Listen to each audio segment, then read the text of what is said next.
Bueno, hoy día es viernes 26 de enero, el último viernes del mes, y vamos a empezar pues nuestra actividad. Ya estamos en la semana número 13, ¿no? Del avance del ciclo, este ciclo eh, especial, y vamos a trabajar hoy día diversos temas de historia del Perú. Vamos a trabajar todo lo que es el siglo XIX, ¿ya?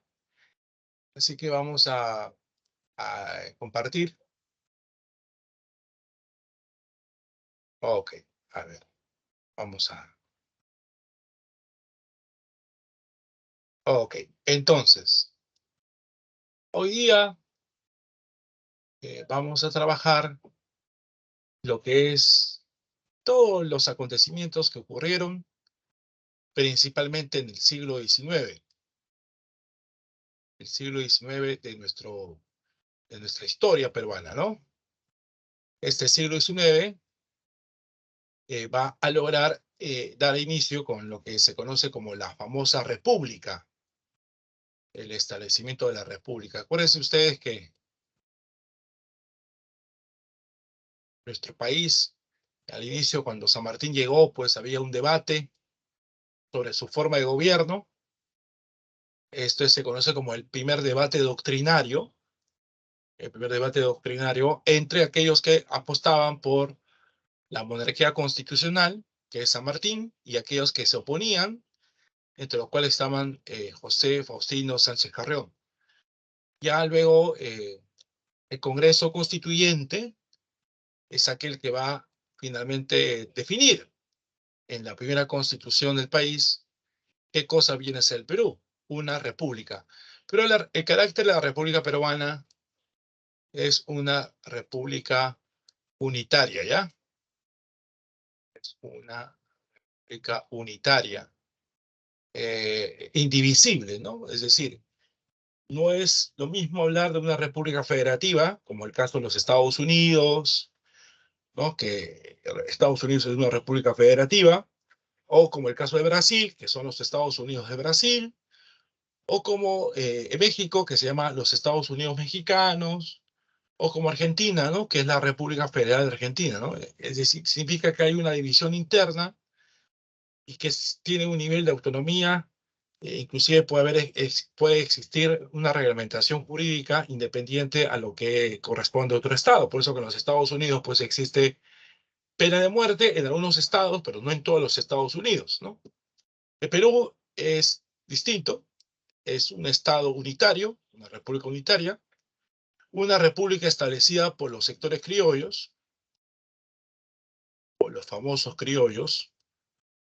Los criollos son los hijos de los españoles radicados en América. Estos criollos son los que van a impulsar el proceso de independencia, y cuando se da ya la libertad política, ¿no? Que se consigue con la batalla de Cucho, Bolívar se queda un tiempito más.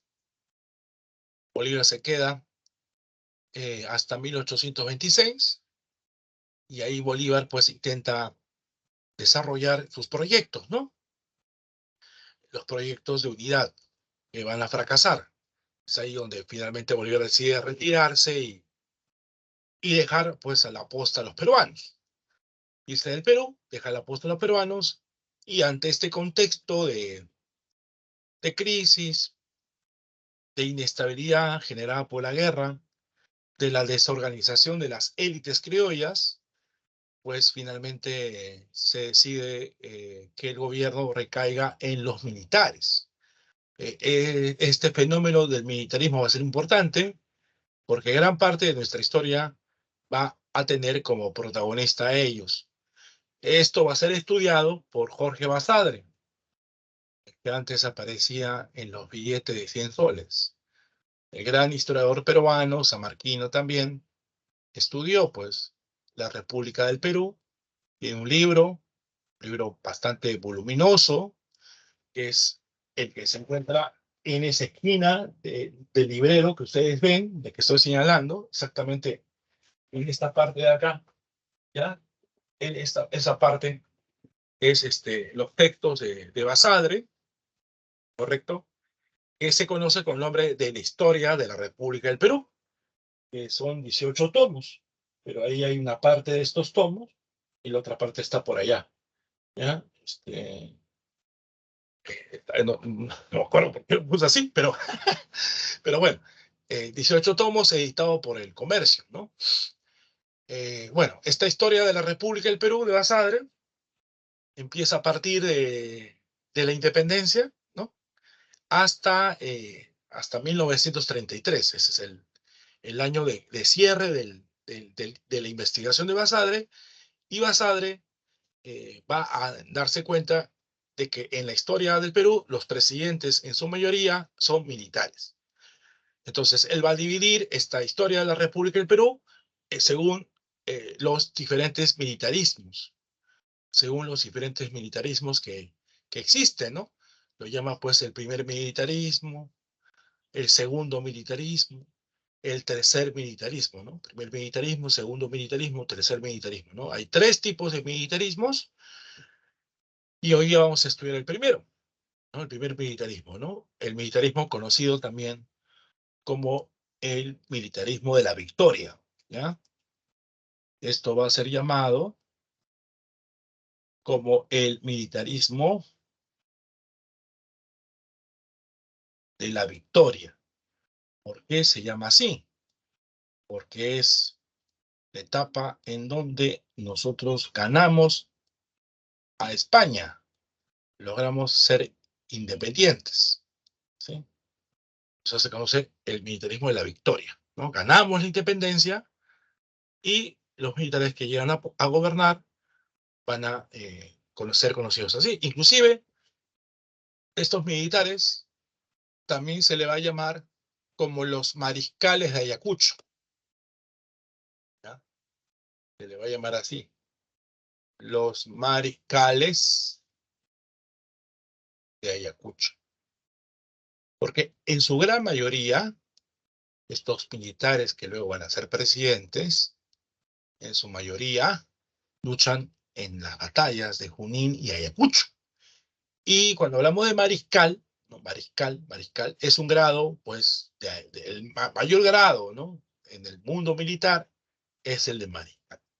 Mariscal es aquel que ha ganado una guerra, ¿no? Se eleva, pues, a un grado de honor en el escalafón militar, ¿no? Entonces, mariscal es ya el grado de mayor realce, ¿no?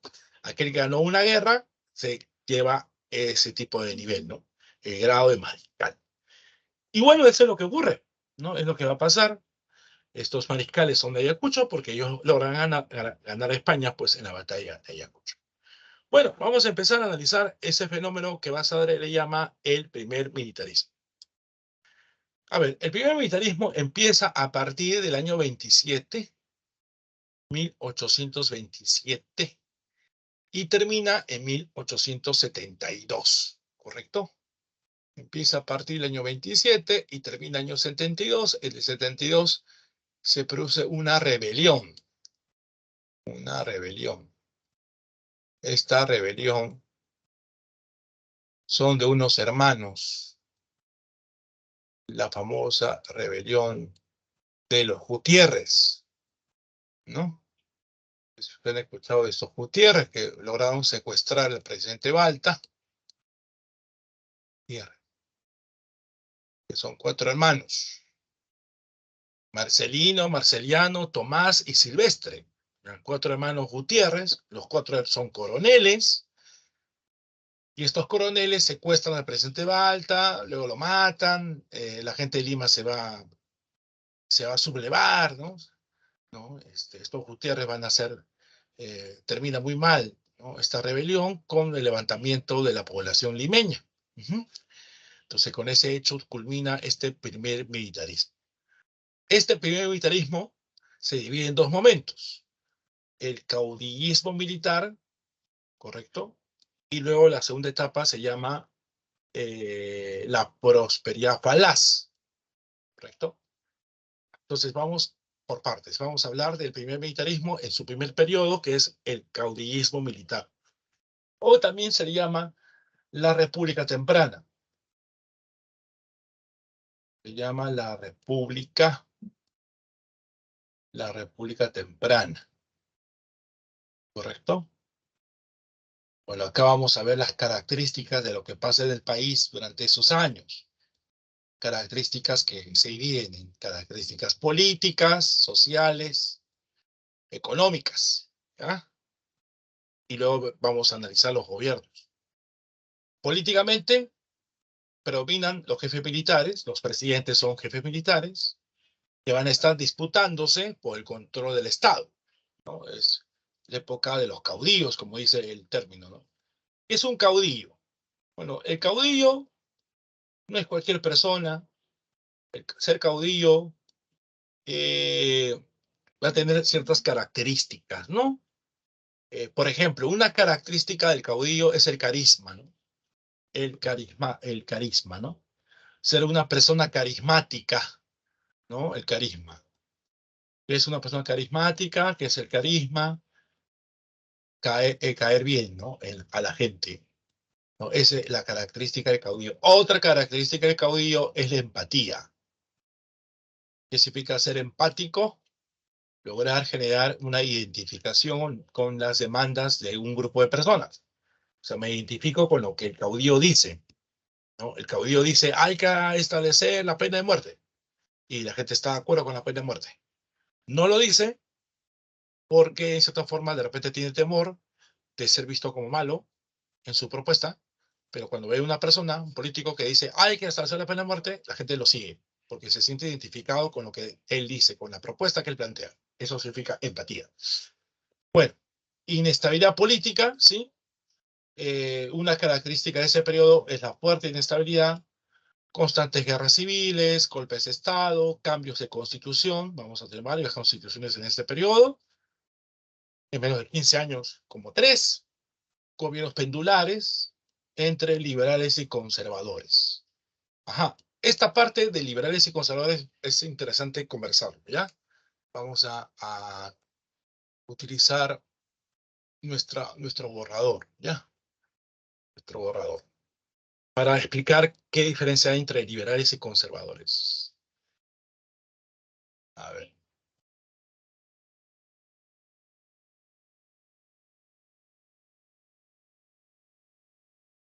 Entonces, este borradorcito, vamos a diferenciar. Y este es parte del segundo debate doctrinario, que es el pleito famoso entre liberales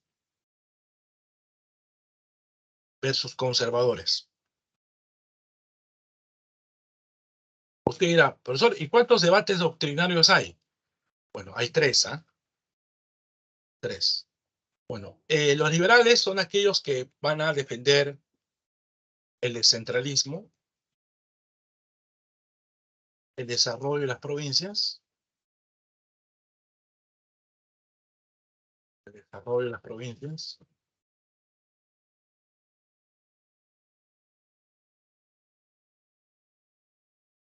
van a defender el Congreso. Ellos plantean que el Congreso debe estar por encima del Poder Ejecutivo, ¿no?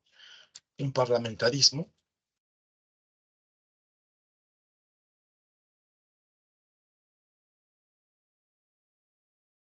Y el Ejecutivo, esto significa que el Congreso, perdón, debe estar por encima, debe tener mayor, el Congreso está por encima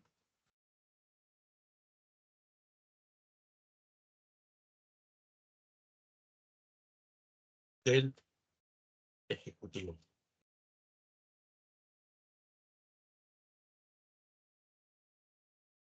¿Ok?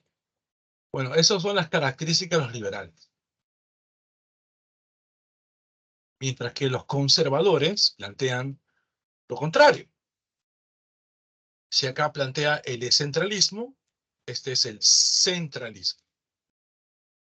que acá plantea el desarrollo de las provincias, acá la defensa de la capital.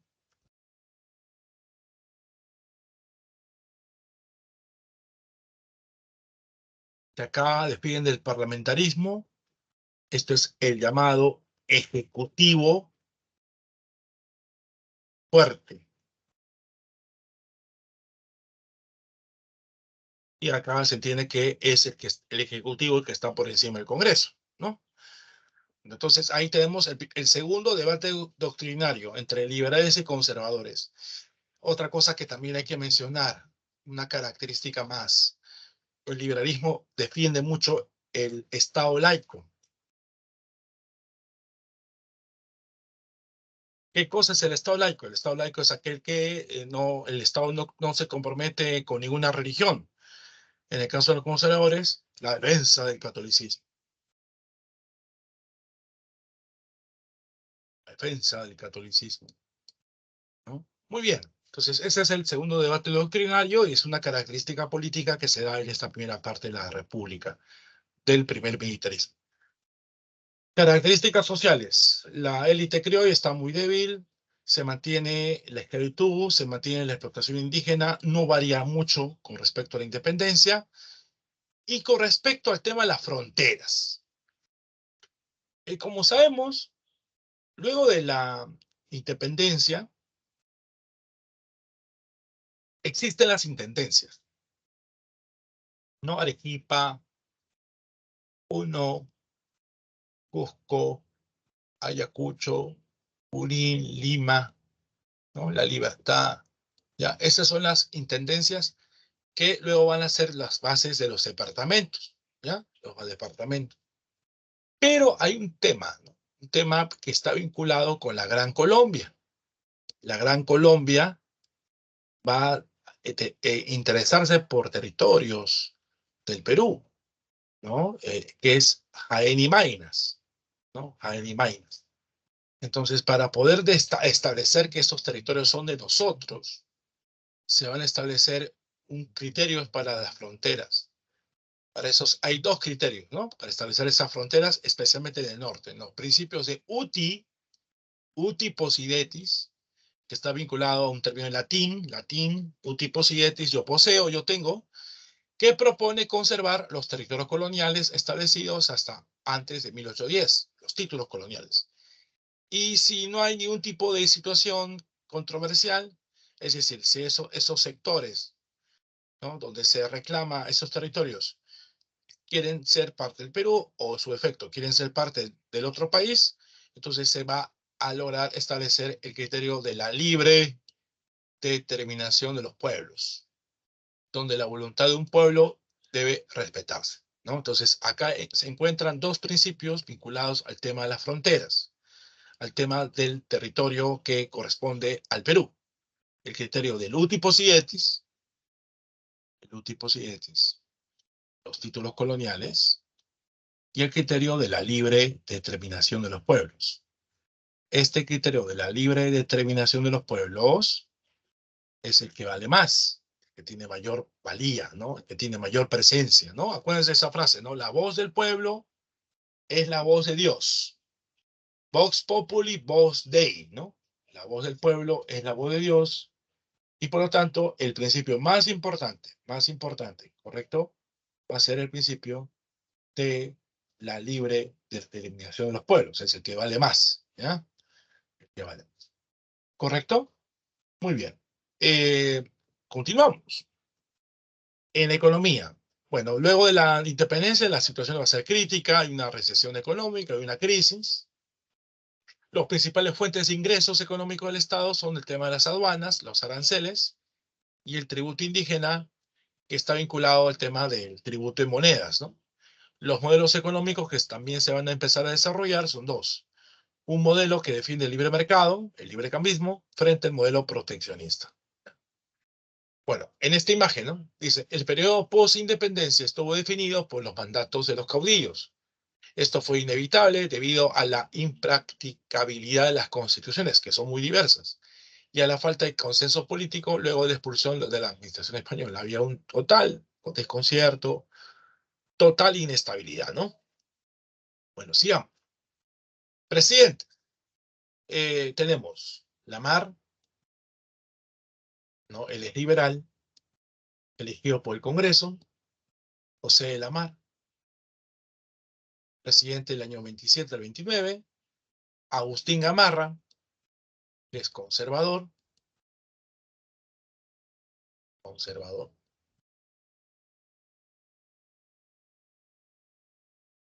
Luego sigue Luis José Orbegoso, del 33 al 35, este es parte liberal.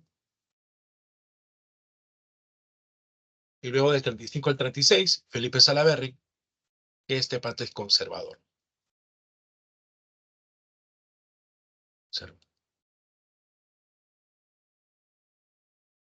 Muy bien, a ver, veamos. Cosas importantes de cada uno. Bueno, Lamarr aplicó medidas proteccionistas en favor del mercado local, promulgó la Constitución Liberal de 1828, que es la que reemplaza a la Constitución del 23, donde se defiende el parlamentarismo.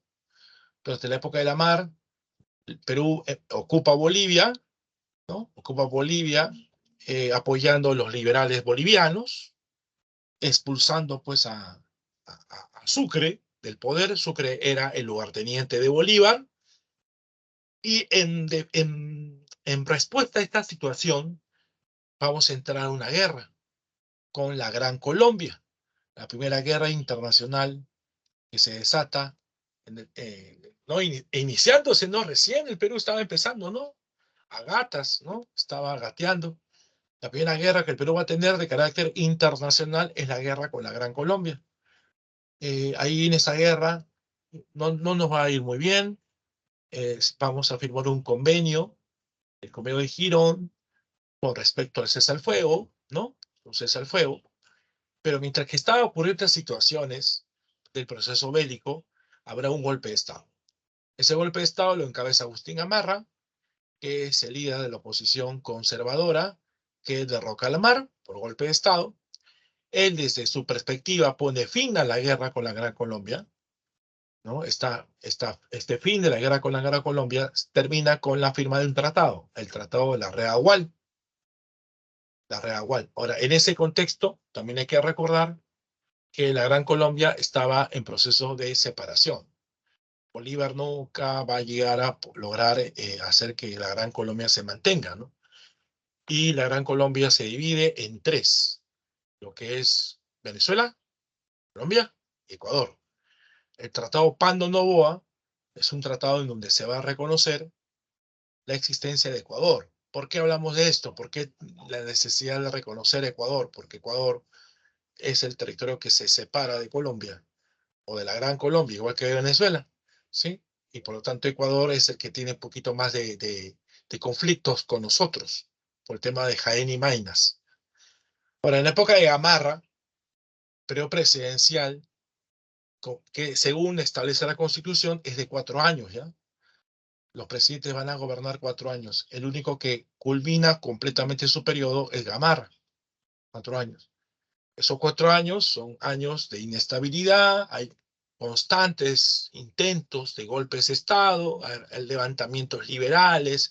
Gamarra empieza a sofocarlos, viaja constantemente a provincia para sofocar estas rebeliones, inclusive deja a su vicepresidente Gutiérrez de la Fuente, pero en realidad Gamarra más confiaba en su mujer, ¿no? Su mujer va a también tener un papel clave en la política de ese tiempo, ¿no? Es Francisca Zubiaga de Gamarra, ¿no? La mariscala, se llama la mariscala, ¿correcto? Bueno, al final, estos levantamientos liberales y este autoritarismo de Gamarra hace que en el Congreso surge una oposición fuerte, encabezada por Francisco de Paula González Vigil, un cura que era congresista, que lanzó una frase muy famosa, ¿no? Cuestionando al autoritarismo de Gamarra. Esa frase que se llama "yo debo acusar, yo acuso", ¿no? Sí. Yo debo acusar, yo acuso. Bueno, terminando el gobierno de Gamarra, entra al poder Luis José de Orbegoso. Ya hemos mencionado, es liberal, afrontó también una dura oposición conservadora, encabezada por Pedro Bermúdez, que era un lugarteniente de Gamarra. Pedro Bermúdez impulsa un ataque a este gobierno, pero Orbegoso lo detiene, ¿no? Y se logra conciliar, se logra evitar que se mantenga ese intento de golpe, y simbólicamente, ¿no? Lo que hace Orbegoso es, junto con las tropas de Bermúdez, simbólicamente se abrazan como expresión de cordialidad. Ese abrazo se da en una zona de la sierra que se llama Manquiguayo, ¿no? Y a eso se conoce como el abrazo de Manquiguayo. Pero aparte de Gamarra y Pedro Bermúdez, que era su lugarteniente, en Arequipa se había levantado un jovenzuelo, ¿no? Con solamente 27, 28 años de edad, que es Salaverry. Salaverry se autoproclama gobernante, tiene apoyo y logra desplazar a Orbegoso. Y Orbegoso, liberal, empieza a buscar apoyo, ya no tanto dentro de los sectores políticos peruanos, sino pide apoyo al país sureño, al país altiplánico del sur, que es Bolivia, Santa Cruz, como una especie de solicitud ante el apoyo peruano que años antes hizo la mar cuando él mandó tropas a Bolivia y desplazó a Sucre, ¿correcto? Entonces ahora los peruanos toca ser apoyados por Bolivia, entonces pide pues apoyo a Santa Cruz. Salaverry gobierna de manera dictatorial, él es una persona opositora a la Confederación, que es un proyecto que ya los liberales peruanos y bolivianos empiezan a lograr buscar concretar, y las fuerzas bolivianas entran a Perú en apoyo del presidente legítimo Orbegoso y derrotan a Salaverry en la batalla de Socabaya, y en la plaza de armas de Arequipa Salaverry va a ser fusilado. Salaverry también hay que recordar que en ese tiempo él había establecido la pena de muerte, ¿ya? Bueno, sigamos. Después de Salaverry viene el proyecto de la Confederación. La Confederación Peruano-Boliviana dura 3 años, del 36 al 39. El principal líder de la Confederación va a ser Andrés de Santa Cruz, que se proclamó protector de la Confederación. Esta es la bandera de la Confederación, donde están los escudos de Bolivia y Perú juntos. Y para hablar de esta confederación, el Perú se divide en dos. Se crean 3 estados: el estado norperuano, el estado surperuano y el estado boliviano. 3 estados, ¿no?, que se van a unir bajo este proyecto de la Confederación. Confederación. A diferencia de la Federación, ¿sí?, la Confederación tiene una característica de que sus estados pueden separarse cuando lo deseen. La diferencia con la Federación, que una república federativa, es si un estado se separa de los demás, está cometiendo una secesión. Hay que recordar que en los Estados Unidos habrá una guerra, la guerra de secesión norteamericana.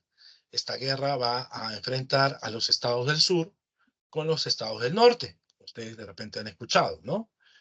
Bueno, entonces, vamos a explicar. ¿Qué buscaba la Confederación? La Confederación buscaba integrar no solamente políticamente, sino también económicamente a Perú y Bolivia en una sola entidad.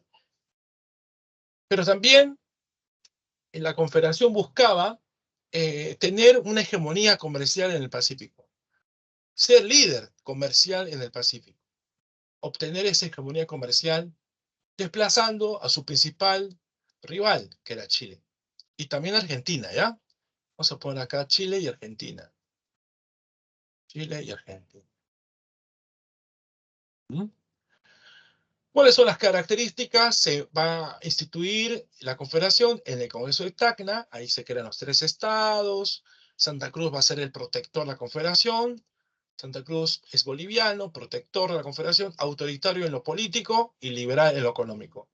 Se establece la ley fundamental, donde se adopta las bases federales, pero esto solamente es un término que se utiliza. Acuérdense que el nombre es confederación y tiene las características de lo que comenté. Un estado puede separarse cuando quieran, ¿no? Cuando quiere, y a diferencia del otro, ¿no? Como ocurrió en los Estados Unidos. Las principales medidas. Lo que se va a buscar es romper con el monopolio que se tiene con Chile, ¿no? Chile tenía pues cierto prestigio de comercio, se busca romper ese monopolio bilateral y es ahí donde los confederados van a crear la política de puertos libres.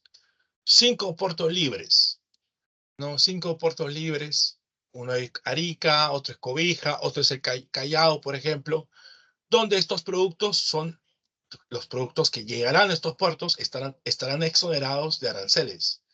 Esto tenía un interés, atraer el capital extranjero, especialmente inglés. Sí, el proyecto de la Confederación Boliviana es un proyecto en donde los confederados quieren tratar de tener bastantes relaciones económicas con los ingleses. Inglaterra. Bueno, obviamente habrá gente que se opone. Sectores conservadores peruanos, especialmente del norte y de Lima, se oponen al proyecto. Y los países afectados comercialmente van a ser Argentina y principalmente Chile. En Chile había un político que empieza a aparecer que se llama Diego Portales. Diego Portales es un político chileno que dentro de esta historia de la Confederación buscará pues cuestionar, ¿no? Este proyecto de la Confederación, pero también buscará que Chile tenga un predominio, ¿no? Un predominio en el Pacífico. Diego Portales sustenta teóricamente, ¿no? Los objetivos de largo plazo que tiene Chile, ¿no? De dominar el Pacífico. De ahí viene el tema que vamos a hablar después, ¿no? Que es la guerra con Chile. Bueno, los sectores conservadores peruanos, los que podían, se escaparon de la Confederación. Ahí está Gamarra, está Vivanco, ¿correcto? Castilla inclusive. Ellos están recluidos en Chile. Y Chile lo que hace es crear las campañas restauradoras. 2 campañas restauradoras para acabar con la Confederación.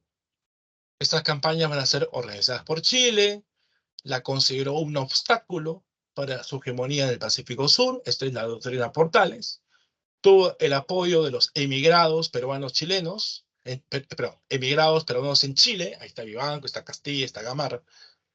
La primera campaña restauradora va a ser dirigida por Blanco Encalada. Se dio una victoria de los confederados en Arequipa, en la batalla de Paucarpata. Inclusive se firmó un tratado, el Tratado de Paucarpata, donde los confederados vencen a la primera campaña restauradora. Chile desconoce el tratado y envía la segunda expedición, dirigida por Manuel Bulnes, acá apoyada por Gamarra, apoyada por Castilla, y los confederados van a ser derrotados en la batalla de Yungay en 1839. Bueno, ahora entra Gamarra. Gamarra, conservador. Gamarra va a lograr ser presidente del Perú después de esta etapa de la Confederación. Durante la época de Gamarra se va a dar la Constitución Conservadora del 39 en la ciudad de Huancayo. Esto también se conoce como la Constitución de Huancayo. El periodo presidencial acá aumenta. Ya no es de 4 años, sino será de 6. ¿Ya? El periodo presidencial para ese periodo es de 6 años. Como recordar, Constitución en Huancayo, el periodo presidencial es 6 años. 6 años. Gamarra intenta invadir Bolivia, pensando que Bolivia tanto quiere estar con nosotros, vamos a invadirla. Y en ese intento de invadir Bolivia, Gamarra muere en la batalla de Ingavi, ¿no? Como aparece en esta imagen. Además, Gamarra inicia la venta del guano, ahorita vamos a hablar del guano, a través de un contrato de alquiler de islas, el contrato Quirós, modalidad arriendo, ¿no? Se va a arrendar las islas de Chincha. Después de la muerte de Gamarra, entramos a un periodo de fuerte inestabilidad que va a durar entre el 41 y el 45. Inestabilidad donde hay una serie de presidentes, constantes golpes de Estado, y más o menos cierta estabilidad se va a dar al final con Manuel Ignacio de Vivanco, quien crea un gobierno parecido al periodo de la Revolución Francesa, conocido como el Directorio. Es un gobierno conservador y autoritario, buscó la modernización del Estado, y Vivanco va a ser derrotado por Ramón Castilla en la batalla de Carmen Alto. Vivanco encabezó el directorio con el rótulo de Supremo Director de la República, instaurando una especie de despotismo ilustrado republicano. Desde su óptica, solo a través de la mano dura del gobernante se podría modernizar el Estado. Bueno, entonces este es el primer periodo de la época conocida como el caudillismo militar o la República Temprana, etapa inicial de lo que viene a ser el primer militarismo. Bien, hasta ahí no sé si tienen alguna duda o consulta, si no, digan que todo está conforme. ¿Alguna pregunta hasta acá? ¿Alguna duda?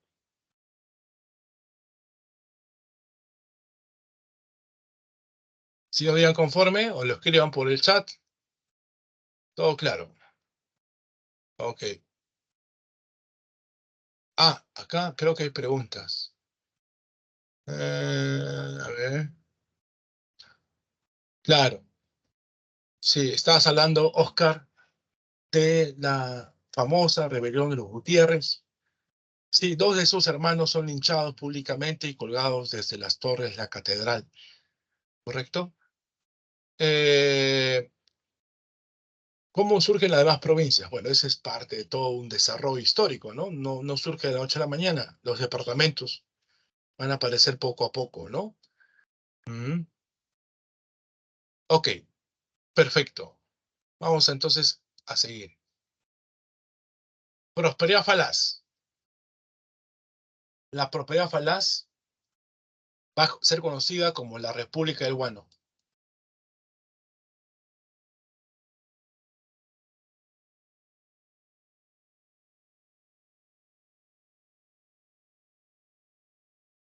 ¿Qué es el guano? El guano es la deposición fecal de las aves, del litoral. Es un recurso abundante que aparece en las islas, ¿no? Es un recurso que tiene muchas propiedades vinculadas al tema de la agroindustria. Recordar el contexto en el cual nos encontramos, el contexto de la revolución industrial. La revolución industrial. Entonces hay una área de esta industria que requiere mucho el tema del guano, como un abono, ¿no? Para poder lograr generar, digamos, riquezas, ¿sí? ¿Sí? Riquezas que van a permitir, pues, beneficiar, pues, a la agroindustria. Es un recurso abundante, con fuerte demanda en el exterior, especialmente europeo, ¿correcto? Requería inversión mínima de mano de obra, en este caso, los que van a explotar el guano, o sea, la mano de obra que se obtiene son de chinos, los chinos. Se va a fomentar la migración asiática, época de Castilla. Se fomenta la llegada de los chinos, los famosos culís. Los chinos van a llegar para trabajar en tres áreas, ¿ya? En las haciendas azucareras, en las islas guaneras y para que construyan las vías de los ferrocarriles, las vías férreas. ¿Ya? Para eso llegan los chinos. Repito, para explotar el guano en las islas, para trabajar las haciendas azucareras y para poderlo construir las vías férreas. ¿Cuáles son los sistemas de venta? Pues es arrendamiento, alquiler, la venta directa, las consignaciones, que es la venta indirecta a través de, ¿no?, casas comerciales, y el monopolio, ¿no?, una venta exclusiva a través de un contrato que se da con la casa comercial Dreyfus. Acá, por ejemplo, se establece el sistema de venta del guano, que es el más conocido, es el consignatario, ¿no? El Estado otorga los yacimientos de guano a un consignatario. El consignatario, ¿correcto?, va a lograr explotar los yacimientos, va a vender el guano, el Estado le da una comisión, evidentemente por la venta del guano.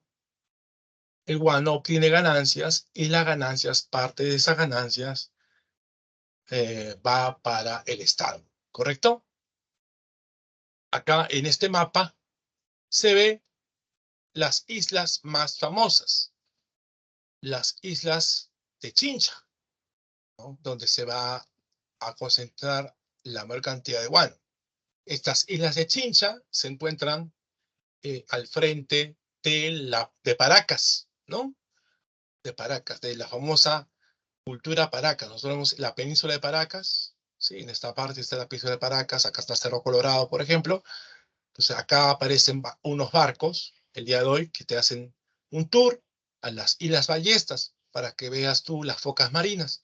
Pero si tú le dices al encargado de esos barquitos, de esos yates, de esas lanchas, ¿no?, que puedas tú conocer las islas de Chincha, que están más al norte, ¿no?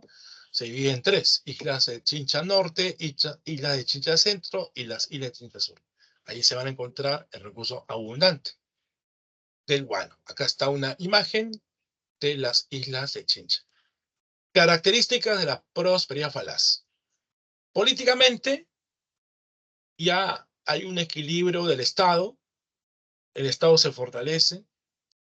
Eso no significa que no está exento de guerras civiles, pero ya no son tan constantes como en la etapa anterior. Otra característica importante es que se expande la burocracia. ¿Qué es la burocracia? Los trabajadores del Estado. Castilla es el responsable de eso, ¿no? Castilla va a permitir que haya mayor funcionarios públicos. Se contrata a muchas personas para que trabajen para el Estado. Se expande la burocracia. Características económicas: hay muchos ingresos, evidentemente, del Estado, pero esos ingresos no permiten el desarrollo. ¿Por qué? Porque habrá mucho gasto público en los sueldos de los burócratas y corrupción. Que la corrupción es el aprovechamiento de un cargo público para un beneficio personal, ¿correcto?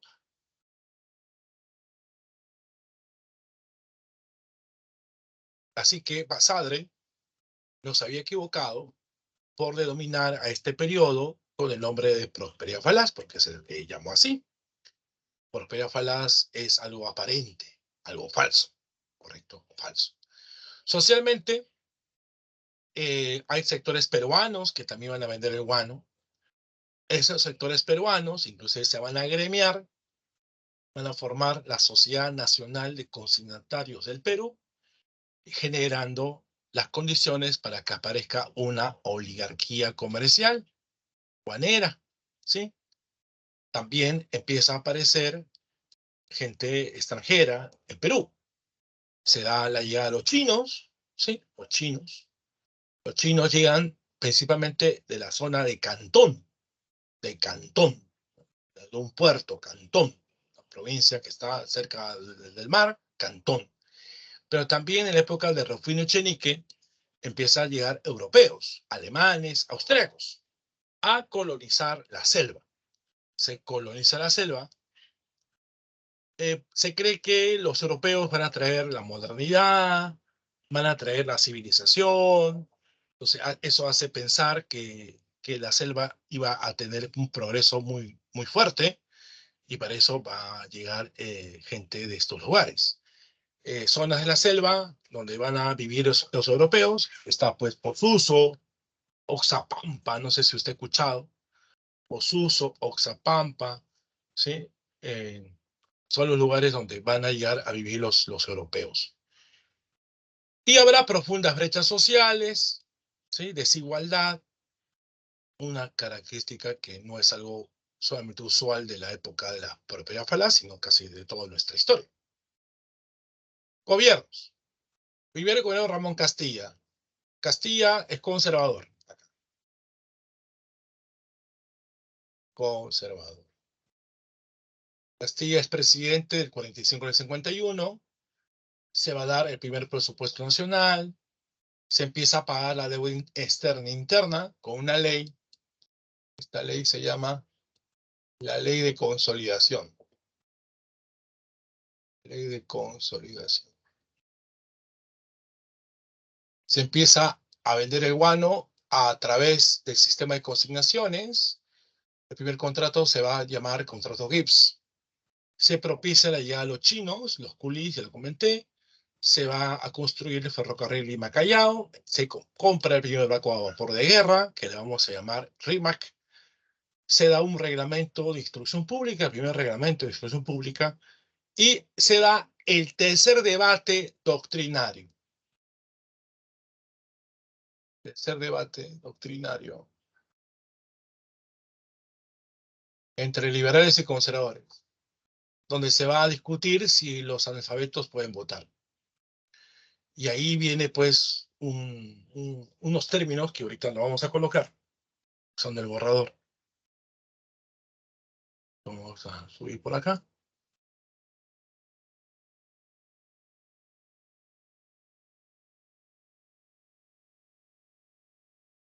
El tercer debate.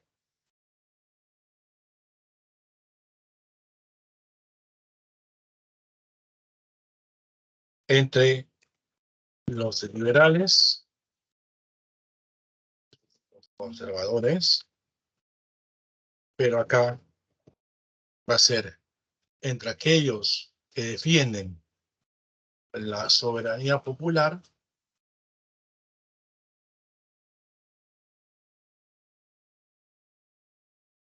versus la soberanía de la inteligencia.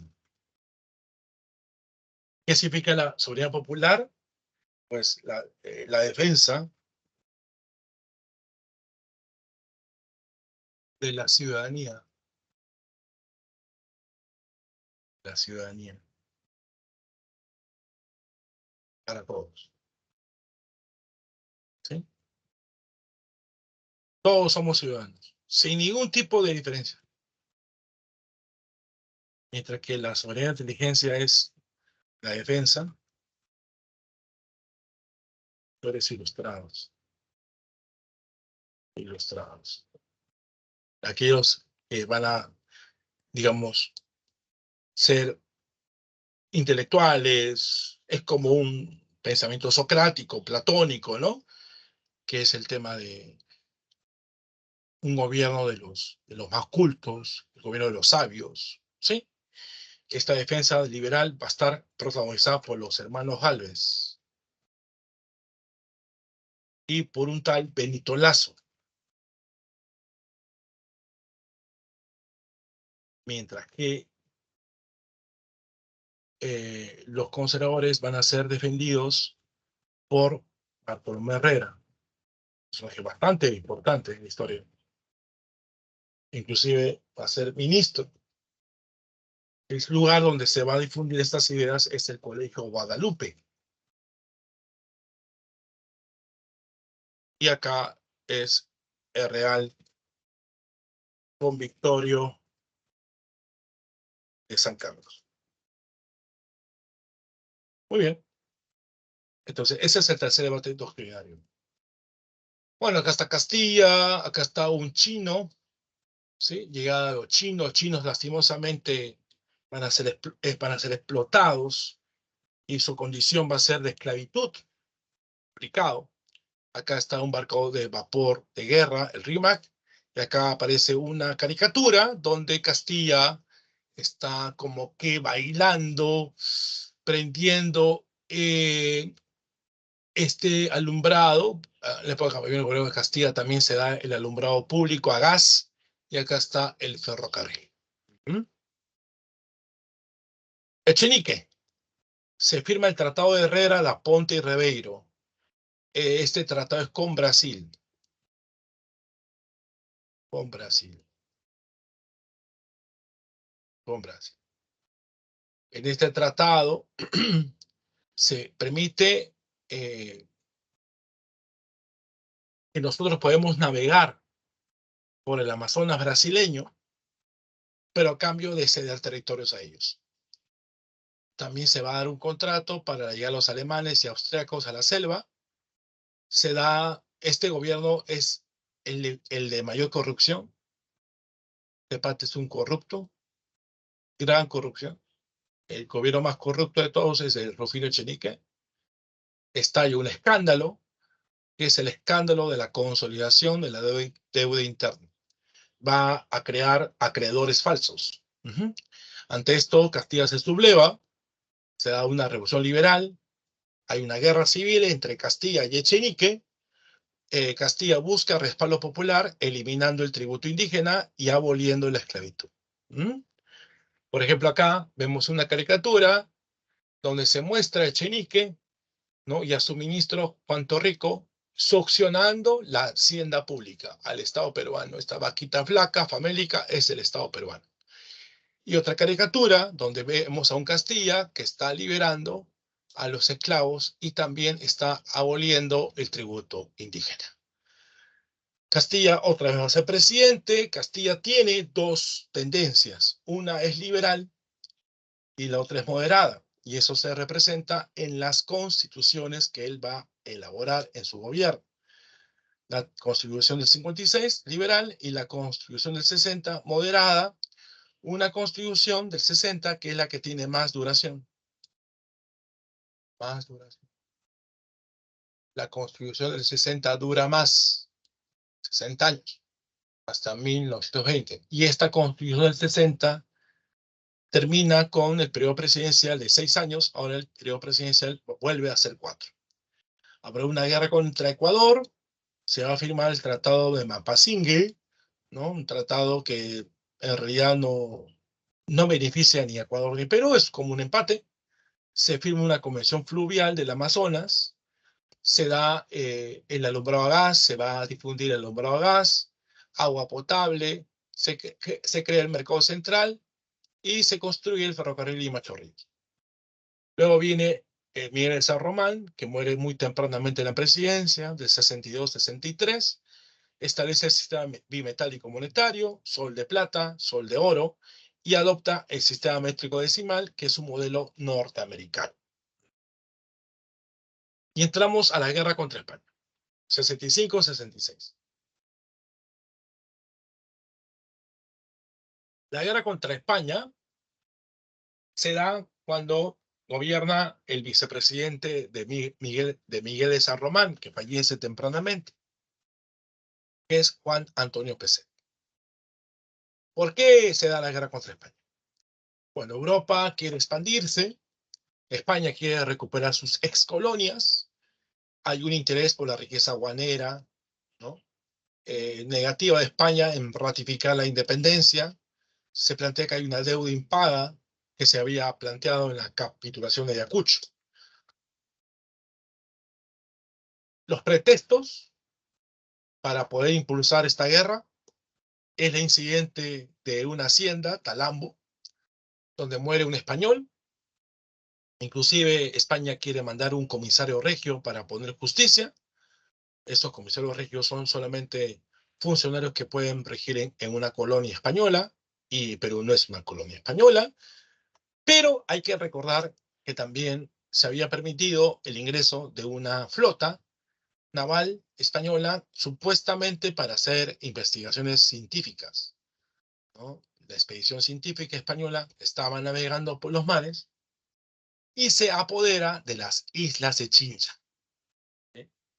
Se firma un tratado, que es el Tratado Vivanco-Pareja, para pedir que España abandone las islas de Chincha, y el Perú compromete en pagar la deuda que se había generado en la independencia, generando un rechazo popular y la sublevación de militares encabezados por Mariano Ignacio Prado.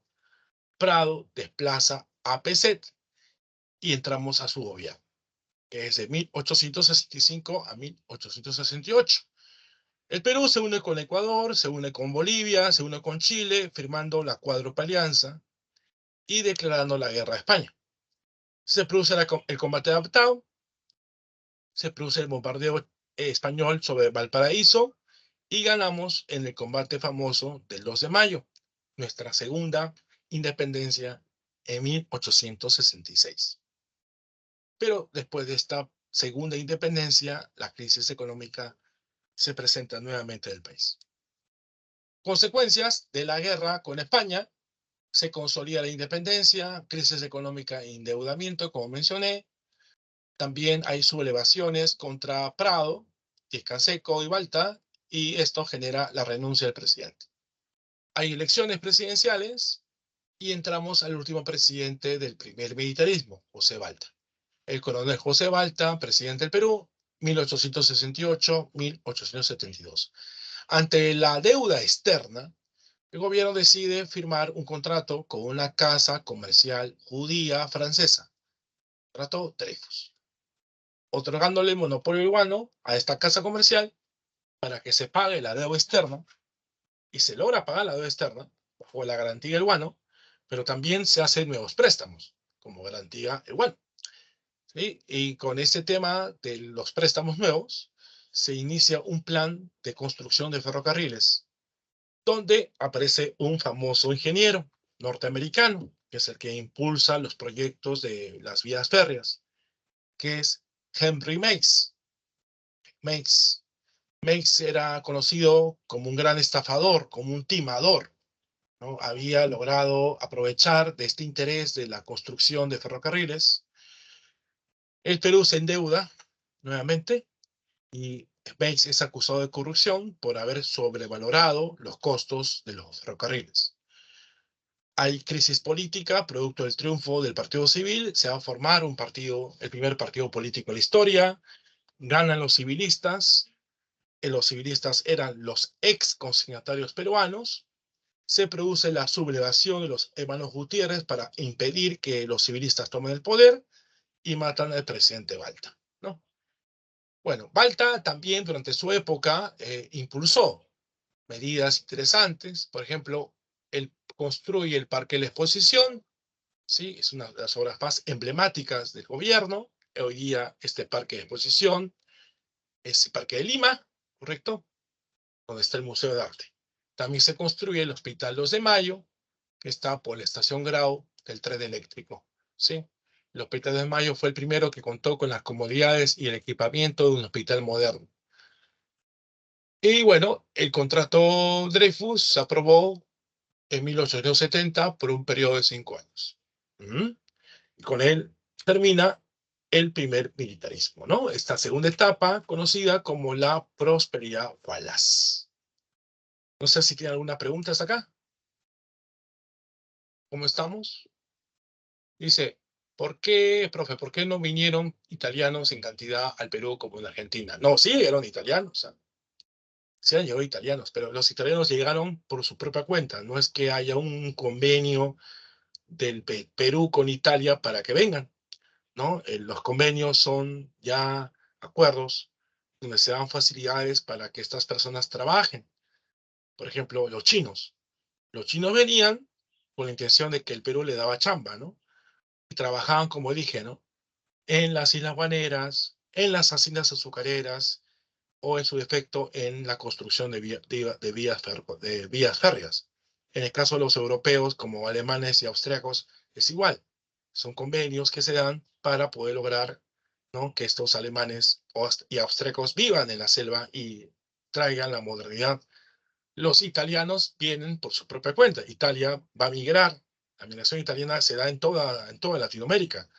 Se da en Argentina con mayor fuerza porque es el país que está más pegado para el Atlántico. Si el Perú estuviera pegado al Atlántico, es muy probable que la presencia argentina, la presencia de italianos en esta zona se incrementaría, pero nosotros no estamos ubicados al lado del Atlántico, estamos ubicados al otro lado, en el Pacífico. Por eso que ocurre esa situación, ¿no? Eh, Había mucha discriminación, desigualdad, y eso que ya éramos independientes. Claro, sí. La esclavitud se va a abolir recién con Castilla, en 1854. Pero hay que recordar que Perú se adelantó inclusive a Estados Unidos. Estados Unidos todavía se va a demorar un poquito tiempo, más que el Perú, en abolir su esclavitud con Abraham Lincoln. Sí, luego de la independencia vamos a depender mucho de Inglaterra. ¿Es correcto? Bien, ¿alguna duda hasta acá? Si no, digan conforme para seguir avanzando. Conforme, profesor. Ok, perfecto. Vamos a pasar entonces al segundo tema, que es el primer civilismo. Bueno, luego de muchos años de gobiernos militares, vamos a tener la creación de un partido. El primer partido político de nuestra historia, que es el partido civil, ¿no? El partido civil.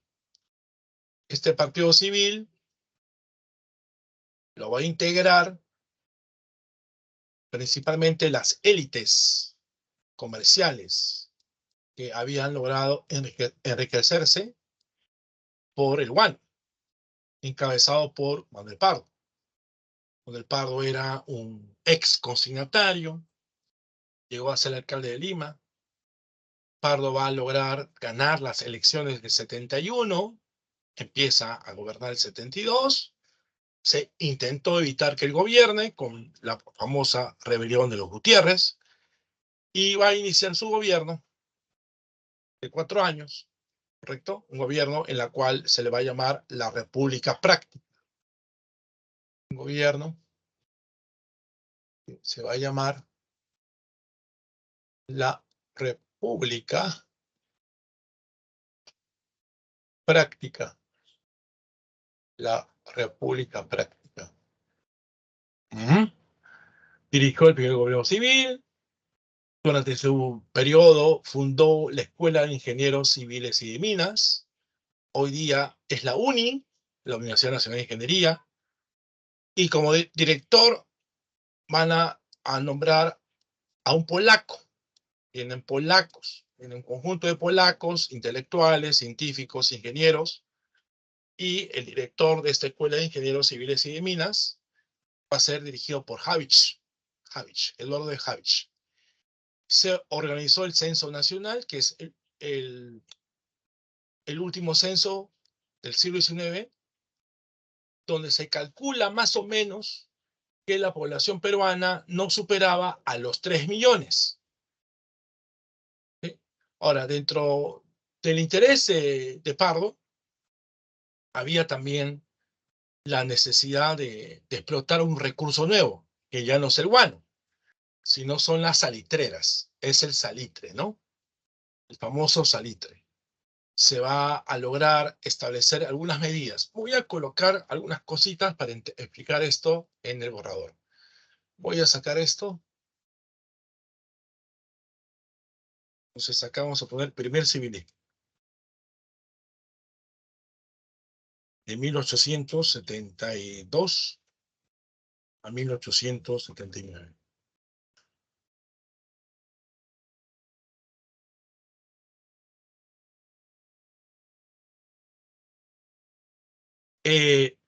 La política económica, el gobierno va a ser una política proteccionista. ¿Sí? El Estado busca el control de recursos.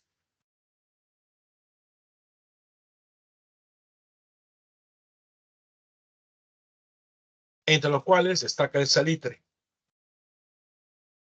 El salitre es un mineral. Este salitre contiene unas propiedades inclusive más contundentes que el guano. Contiene nitratos.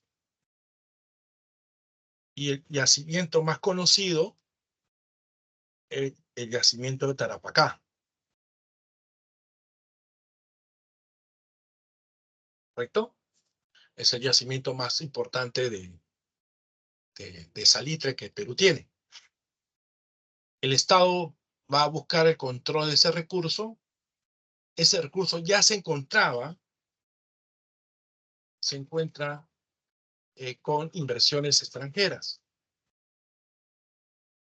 Entonces el gobierno, que era un gobierno proteccionista, va a plantear algunas medidas para tener control de ese recurso. Le da la ley del estanco de salitre. ¿Qué es el estanco? Una medida en donde se prohíbe que gente particular venda ese recurso al buen postor, ¿no? A cualquier postor. O sea, si yo tengo inversiones en salitre, con la ley del estanco, me prohíbe a mí, profesor Mendieta, a no vender el salitre a quien quiera. Lo tengo que vender al Estado. El Estado luego lo va a revender. Entonces, ese es el estanco. El estanco va a impedir que los privados comercialicen, todos por su lado, al mejor postor. Si no, están obligados a vender ese salitre al Estado. Y luego la otra medida es la ley, es la estatización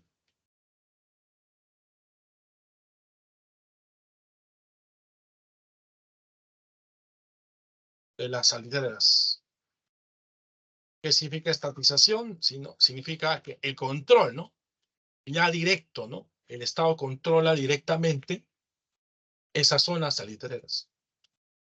Directamente, ya, directamente. Entonces el gobierno de Pardo buscaba tener recursos económicos en base a esa explotación. Bueno, sigamos. Acá está la nacionalización de las zonas salitreras. Y con respecto al tema chileno, ¿no? Ya para ese tiempo Chile era visto como una potencial amenaza. Se va a firmar el Tratado de Alianza Defensiva con Bolivia, tratado secreto, ¿no? Se iba a firmar con Argentina. Argentina estaba también interesado en firmar, pero argumenta problemas limítrofes con Bolivia y al final Argentina no lo firma. Luego de Pardo entra Prado. Con Prado se produce ya la situación económica del país está en bancarrota. Piérola aparece como un líder caudillista que empieza a oponerse a Prado. Y durante este tiempo se va a producir el conflicto entre Bolivia y Chile. Y el Perú manda una misión que es dirigida por José Antonio de la Valle para persuadir a no iniciar una guerra. Finalmente, Chile le pide al Perú ser neutral. El Perú no puede ser neutral, como se sabe, porque el Perú ha firmado un tratado secreto de defensa mutua. Y Chile finalmente nos declara la guerra el 5 de abril de 1879. Bueno, acá está María Ignacio Prado, nuevamente presidente. Recuerda que fue presidente durante la época de la guerra con España. Acá hay un cuadrito donde se compara la deuda y los ingresos producidos por el yuan.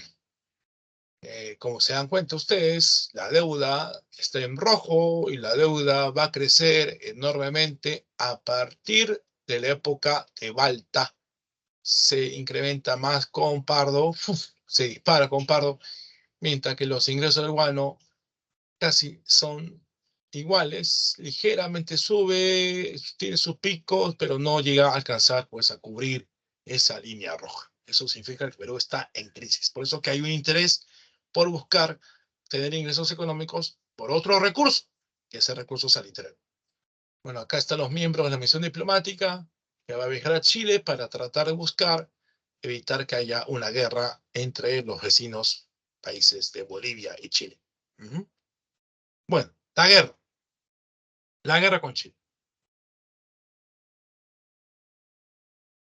La guerra con Chile tiene varios nombres, ¿eh? Vamos a colocar acá. La guerra puede ser llamada la guerra del guano y del salitre. También se llama la guerra con Chile, acá en Perú. La guerra del Pacífico, en Chile se llama así, la guerra del Pacífico. También se llama la guerra de los 10 centavos. O inclusive ya para que esté más exquisita, la guerra de los nitratos. Porque el salitre contiene nitratos. ¿Ya? Entonces, todas esas son las denominaciones que se pueden utilizar para referirse a la guerra con Chile. Antecedentes. El Perú está en bancarrota económica y tiene una reducida capacidad militar. ¿Por qué ocurre eso? Hay un interés por controlar los yacimientos salitreros de Tarapacá, que pertenece pues a Perú, y Antofagasta, que pertenece a Bolivia. Bolivia tiene más salitre que Perú, 3 veces más inclusive. Y otra causa son las tensiones políticas que se dan entre Bolivia y Chile. El presidente de Chile en ese momento se llama Aníbal Pinto, como ustedes se dan cuenta. ¿Sí? Bueno, acá vemos el mapa de la campaña marítima, porque la guerra empieza por el mar. Pero antes de hablar de eso, veamos los detonantes, los pretextos. Hay una nueva política fiscal en Bolivia, hay un presidente nacionalista, ¿no? Que se hace llamar, o se llama, perdón, Hilarión Daza. Hilarión Daza. El señor va a lograr incrementar en 10 centavos, ¿no? El pago de los impuestos. Chile no acepta pagar ese aumento porque supuestamente hace algunos años atrás Chile había firmado un convenio con Bolivia Bolivia se había comprometido en no subir los impuestos, durante un tiempo determinado, ¿ya? Los chilenos mandan tropas a Antofagasta, se da la ocupación chilena de Antofagasta, y se puede argumentar que este aumento de los 10 centavos es el pretexto entre el conflicto entre Chile y Bolivia. Se da el fracaso diplomático de la misión encabezada por Lavalle por el tema del Tratado de Defensa Mutua, que sería el tratado firmado hace algunos años atrás con Pardo, ¿no? La época de Pardo. Ese Tratado Secreto de Defensa Mutua sería el pretexto para la guerra entre Chile y Perú. Perú es declarado en guerra por Chile 5 de abril de 1879. Bueno, la campaña marítima es lo que va a dar inicio a la guerra. ¿Por qué razón? Porque si yo controlo el mar, controlo la tierra, controlo la parte terrestre. Y era importante controlar la parte marítima porque por el mar, ¿no? Se da el desplazamiento de los recursos, ¿no? Por el mar yo voy a llevar el recurso salitrero, los transporto, ¿no? Bueno, la campaña marítima tiene una serie digamos, combates, enfrentamientos. Vamos a colocar eso en el borrador. No sé si está en la otra, hacia acá está, pero lo voy a poner de todas maneras. Entonces, entramos acá.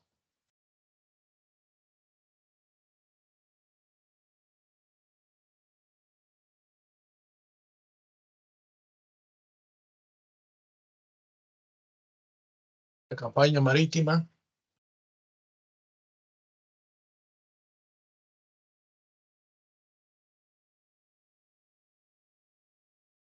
Va de abril hasta octubre de 1879. ¿No? Esto empieza Iquique, en donde el Perú pierde la fragata Independencia, ¿no?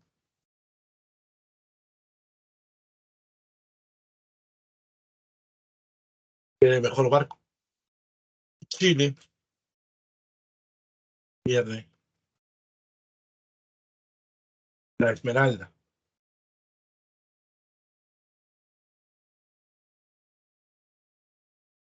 En ese combate muere el almirante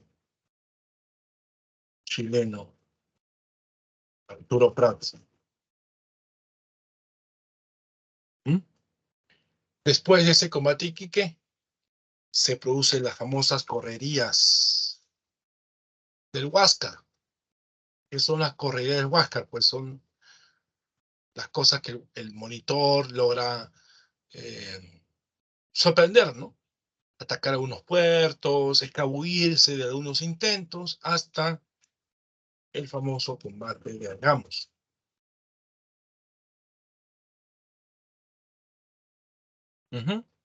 Donde muere Grau. Muere Grau y Chile captura el Huáscar.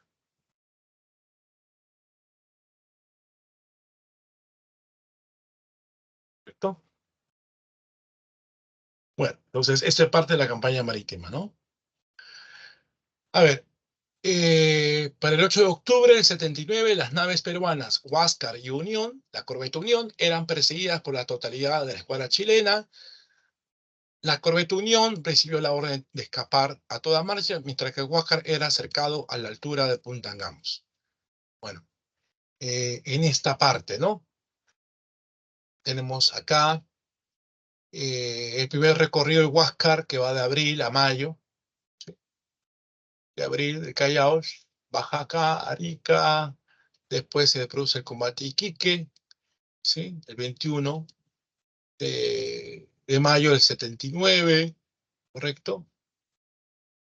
Y luego sigue, ¿no? Este recorrido, y luego viene finalmente el combate de Angamos, el 8 de octubre del 79, ¿no?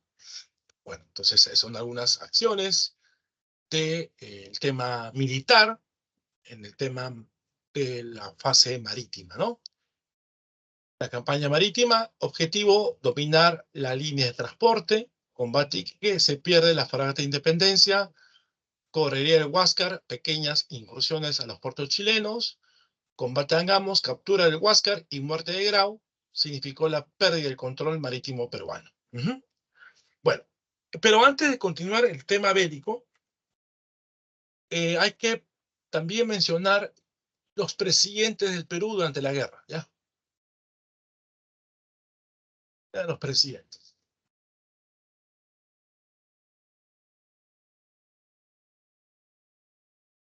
Bueno, primero está Mariano Ignacio Prado. Prado, en un momento, casi a finales del 79, convoca una colecta pública, él se va a comprar armas, deja a su vicepresidente Luis Lapuerta como presidente del Perú, pero Lapuerta va a ser derrocado por golpe de Estado, por Nicolás de Piérola.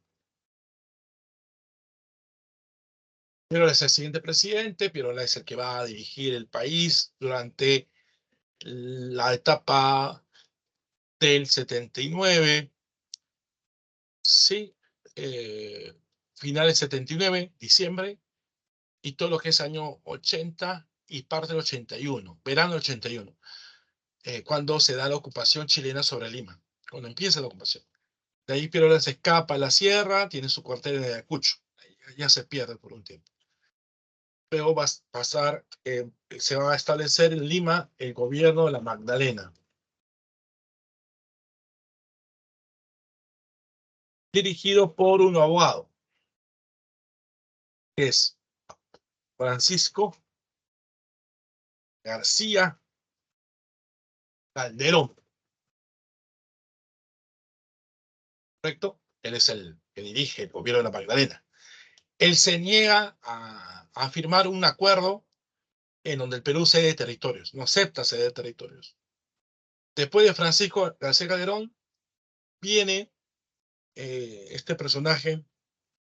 Ya Lima deja de ser un tipo de la capital del Perú porque está ocupado por Chile, y acá la nueva sede de gobierno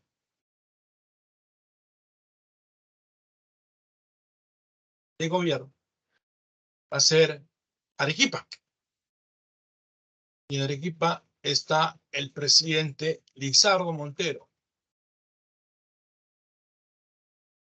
Eso es ya la parte de la etapa final, la campaña de la Breña, y finalmente el que va a rendirse ante Chile es Miguel Iglesias.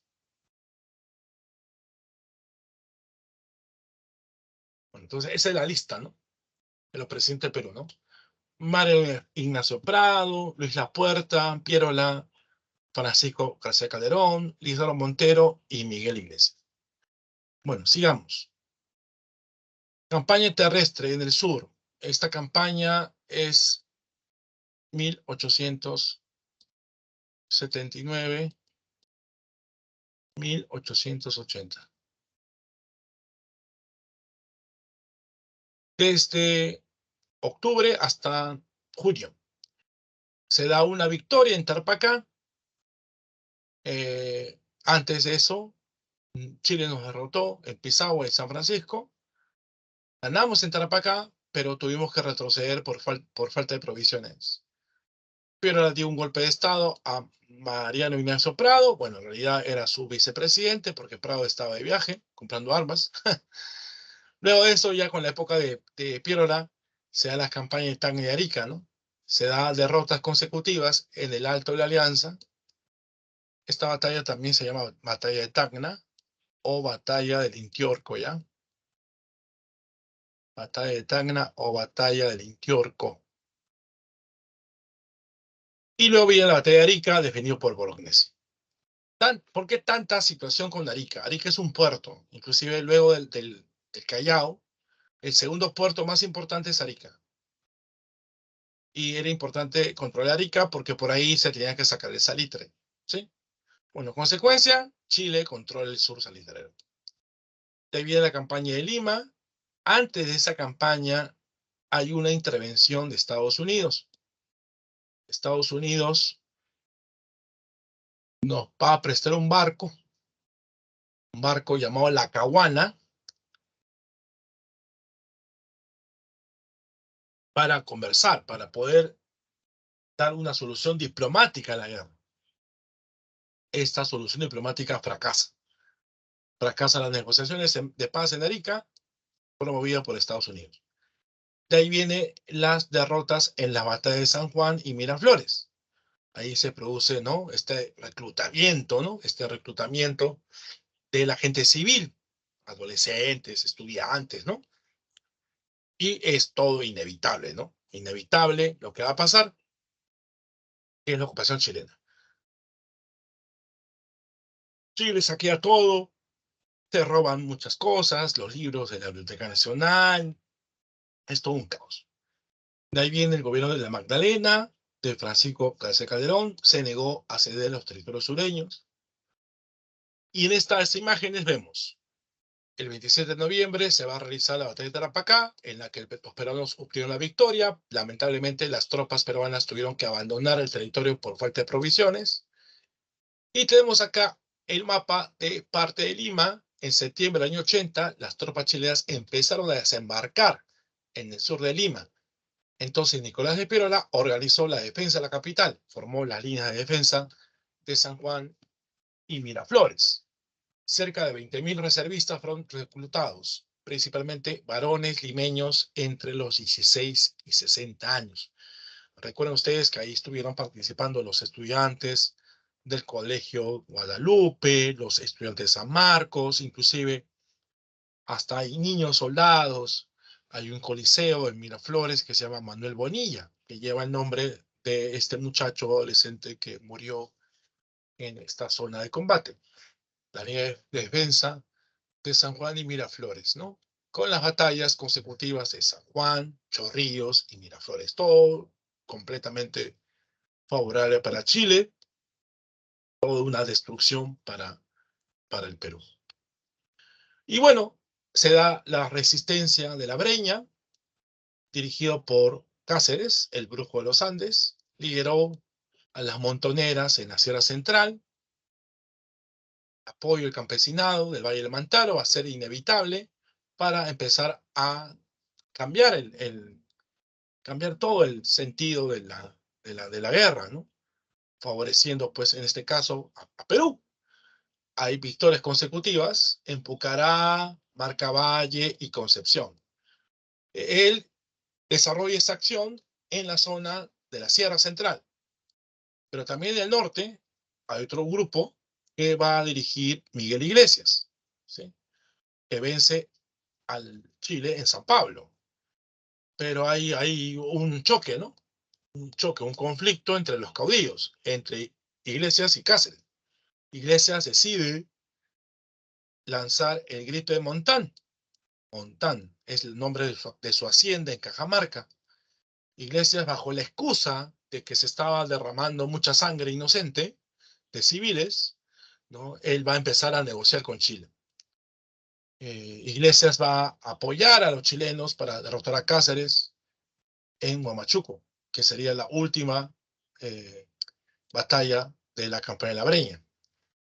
De ahí se va a firmar el Tratado de Ancón, ya con Iglesias en el poder, donde se cede perpetuamente Tarapacá, Chile. Chile retiene por 10 años Tacna y Arica. Supuestamente después de esos 10 años se va a realizar un plebiscito para decidir el destino de estas dos provincias.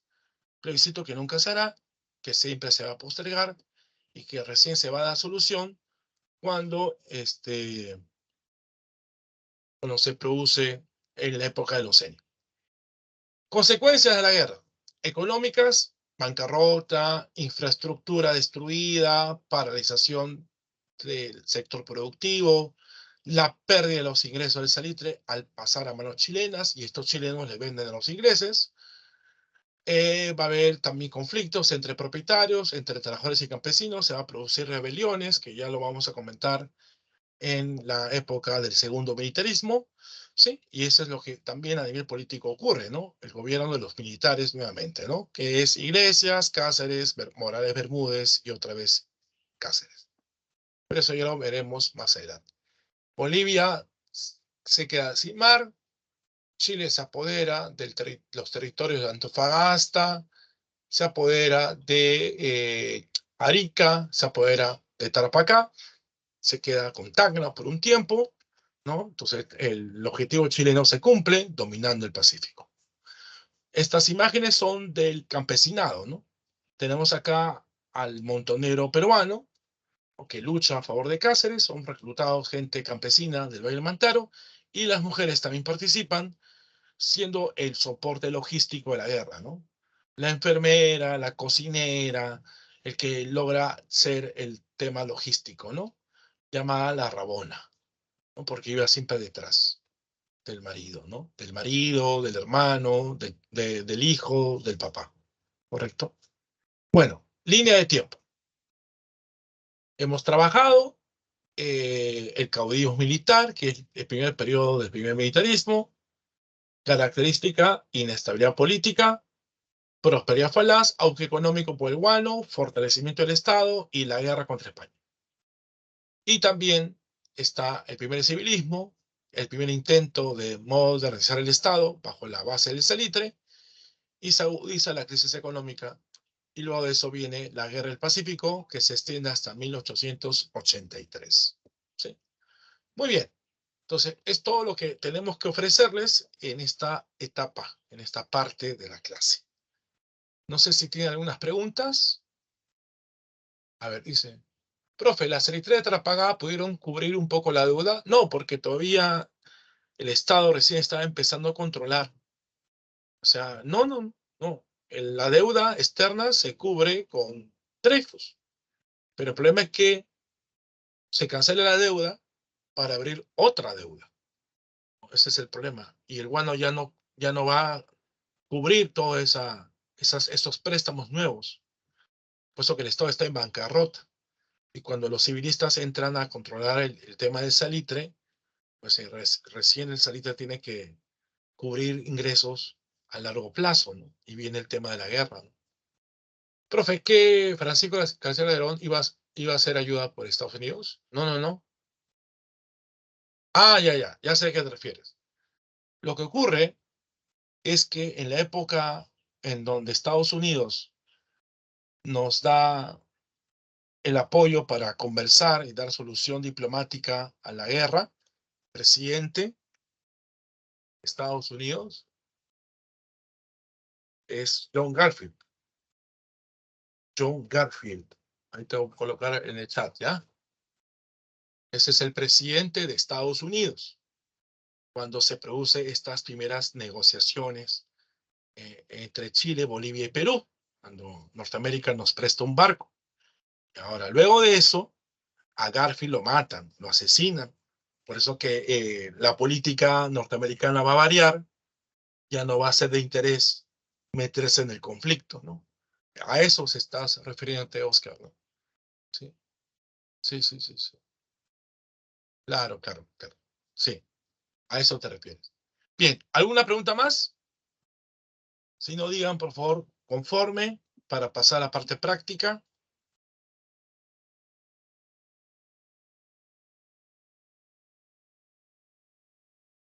¿Alguna pregunta?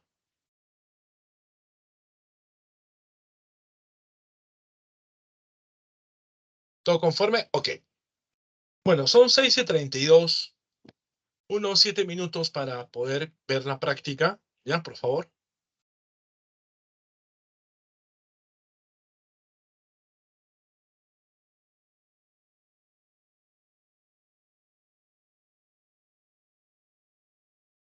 Ok, listo. Entonces, vean su práctica y volvemos dentro de 7.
Muy bien, vamos entonces a pasar a ver las preguntas, ¿ya? La idea es que me den ustedes sus claves, lo van redactando en el chat, así que vamos a empezar pregunta por pregunta, ¿ya?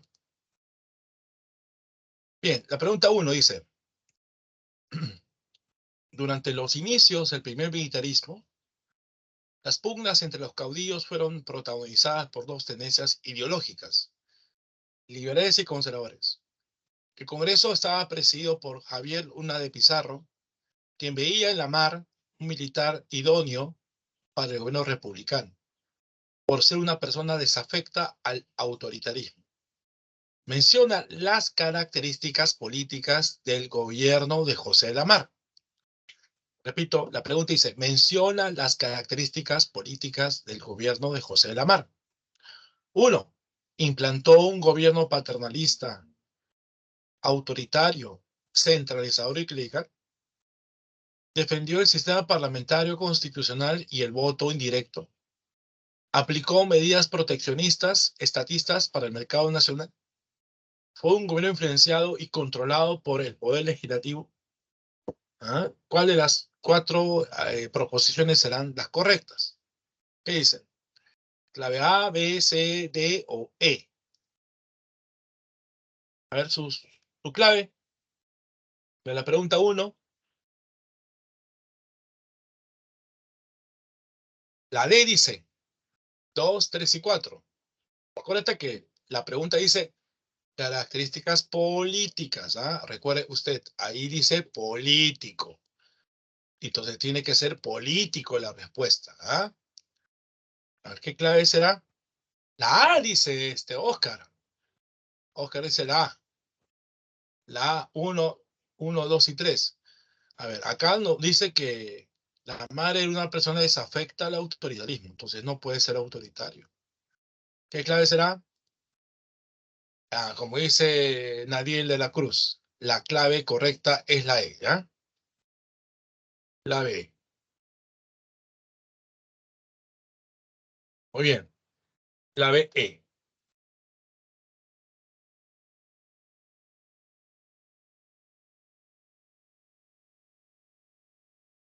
No salió mi clave, a ver. Ah, sí, ya salió. Ok. A ver, hay un detalle, ¿no? En el tema de la 2, dice voto indirecto. Esto no lo comenté. En ese tiempo, las elecciones eran en dos rondas. ¿Ya? Las elecciones presidenciales eran en dos rondas. Eso nos hace llamar que esto sea un voto indirecto, en dos rondas. No es que había segunda vuelta, eran en dos rondas. Es decir, los votos en el Perú en la actualidad es un voto directo. Mi voto representa un voto, es un voto directo. Pero en la época del siglo XIX los votos eran en dos rondas. Yo voy a votar por delegados y los delegados en una segunda ronda votan por el presidente. ¿Uh? Voto indirecto se mantiene en la actualidad. El único país donde hay voto indirecto es en los Estados Unidos. ¿Ya? En los Estados Unidos el voto es indirecto. ¿Ya, chicos? Por si acaso. Eso ocurre solamente en el Perú en el siglo XIX. Y en la actualidad ocurre en los Estados Unidos. Bien, vamos a seguir. Pregunta 2. Entonces, ya saben, la clave de la 1 es la E. Vamos, la pregunta 2. Dice, a inicios de la República, el país tenía entre sus principales problemas políticos la ausencia de un sector social hegemónico. Ante este vacío, los caudillos militares generaron una profunda inestabilidad política. Posteriormente se produjo una relativa estabilidad económica producto de la explotación guarnera. Sin embargo, el incremento del gasto público provocó su crisis. Elija la alternativa que relaciona los procesos históricos del primer militarismo con uno de los acontecimientos que le corresponde. Tenemos guerra contra la Gran Colombia, Confederación Peruana-Boliviana, prosperidad falaz, guerra contra España, establecimiento de puertos libres, incidente en la Hacienda Talambo, firma del Convenio de Girón, y promulgación de la ley de consolidación. Entonces lo que tenemos que hacer es relacionar. ¿No? Por ejemplo, la guerra contra la Gran Colombia, ¿con qué se relaciona? La Confederación Boliviana, ¿con qué se relaciona? La Prosperidad Falaz, ¿con qué se relaciona? Y la guerra contra España, ¿con qué se relaciona? ¿Qué clave será? ¿Qué dicen? La 2. ¿Qué dicen? ¿Qué clave marcan en la 2?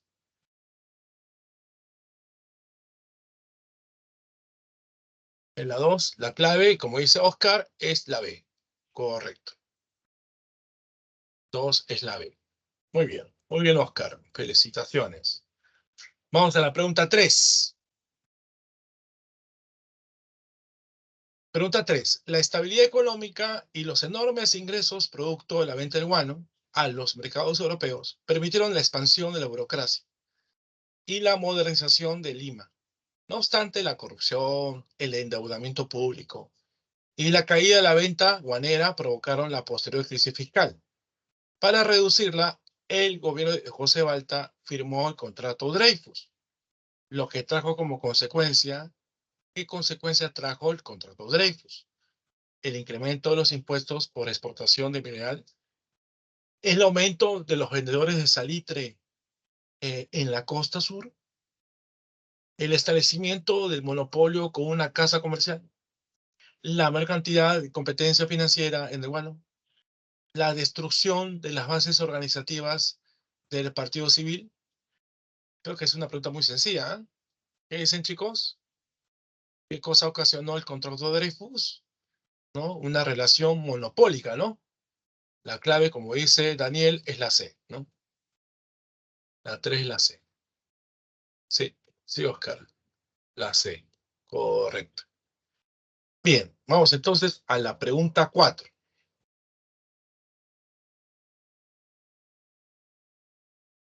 4.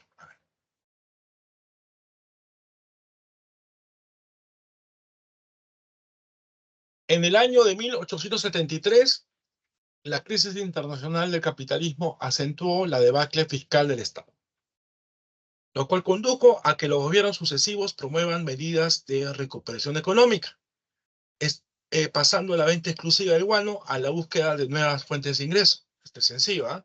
Estableciéndose la cancelación de contratos con los consumidores guaneros, la reducción del presupuesto nacional en el sector de defensa, la estatización de las salitreras de la provincia de Tarapacá, la cesión de los ferrocarriles a casas comerciales extranjeras, la creación de impuestos como la contribución de castas. Sencilla pregunta, ¿qué clave será?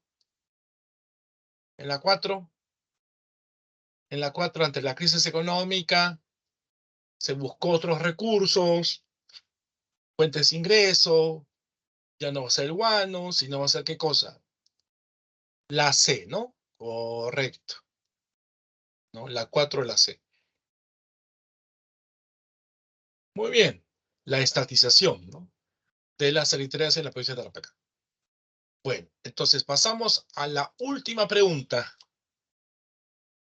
La última pregunta.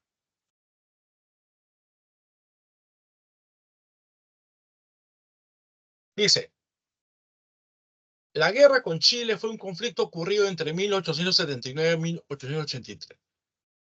El Perú fue el país más afectado, debiendo enfrentar un largo periodo de ocupación y pérdida de los territorios salitreros de Tarapacá. De la siguiente relación de acontecimientos históricos relativos a la Guerra del Pacífico, establezca el orden cronológico correcto. O sea, de estos cuatro acontecimientos hay que ordenar cuál es el más antiguo hasta el más contemporáneo, ¿no? Golpe de Estado de Nicolás de Piérola contra el vicepresidente Luis Lapuerta. Victoria de Cáceres en Bucará y Marcabay en la campaña de la Breña. Se establece el gobierno de la Magdalena bajo la jefatura de García Calderón. Victoria militar en Tarapacá con la participación de Bolognesi y Cáceres. Bueno, entonces, este tipo de pregunta hay que tener mucho cuidado porque depende mucho de cómo usted, ¿no? Conozca esos acontecimientos, ¿no? Si lo conoce y sabe cuál, por ejemplo, vamos a suponer, ¿cuál es el último, no? De todos estos acontecimientos, el último es la 2. Cáceres derrotó a Chile en Pucará-Marcaday. Entonces, si es la última, es la 2, puede ser la A, puede ser la B, puede ser la D, ¿no? Entonces, entre esas tres claves está. Otra cosa, ¿no? Si ubica el primer acontecimiento, ¿cuál es el más antiguo, ¿no? El más antiguo, el más antiguo. El primero que está dentro de esos cuatro es la victoria de Tarapacá, con la participación de Bolognesi y Cáceres. Entonces, la 4, ¿no? La 4 sería, ¿no? Entonces sería la B o sería la D. Ya que todo pata se pasa. Entonces, entre esas dos claves, una de esas dos es. ¿Cuál será? ¿Cuál será? Entre esas dos, ¿cuál será? Es la D de dedo, ¿correcto?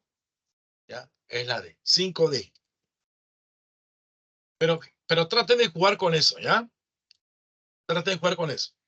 Siempre buscando o bien el más contemporáneo o el más antiguo, ¿no? Y ahí empiecen a descartar las demás claves. Listo. Entonces con esto me estoy quedando. Cuídense mucho, que tengan un buen fin de semana. Nos vemos hasta el siguiente mes, febrero. Cuídense. Chao.